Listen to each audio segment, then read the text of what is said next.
Okay, so we're going to cover project summary abstract and governing body documentation. These are two requirements that are needed in addition to your project narrative that we thought that you needed some guidance in completing. So the first one is the project summary abstract, and it is no more than one page, single spaced. It will be a concise summary of your project plan, include your needs to be addressed, proposed services, and populations to be served. So at the top of the page, include your contact information, include the project title, your applicant's legal name, your address, and contact information for your phone or cell and any emails. And also include a website address if applicable. So again, this is one page, single spaced, with a concise summary of your project.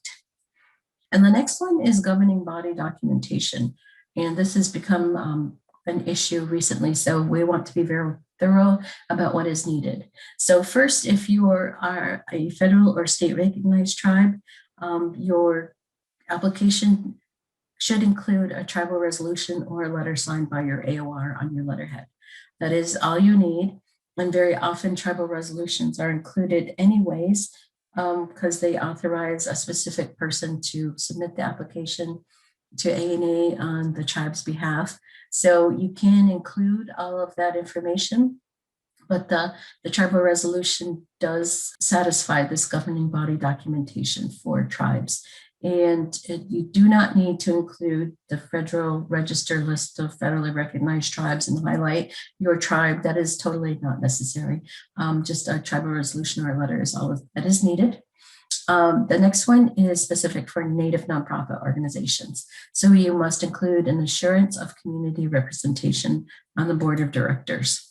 So what that means is that ANA is ensuring that the board of directors for Native nonprofits has a majority or more than 51% of the people that they're representing. So they're members of the recognized tribe, or they're members through some cultural connection. Maybe there's you're married to somebody in that's a member, or they're considered Native American or Native Pacific Islanders.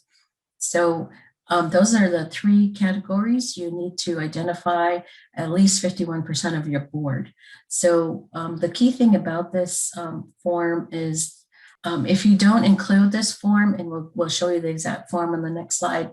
If you don't include the form, it is part of the screening process. So once ANA receives the application from grants.gov, they will screen for this form for Native nonprofits. So if they don't see the form, your application won't get read. So you want to make sure that you include it.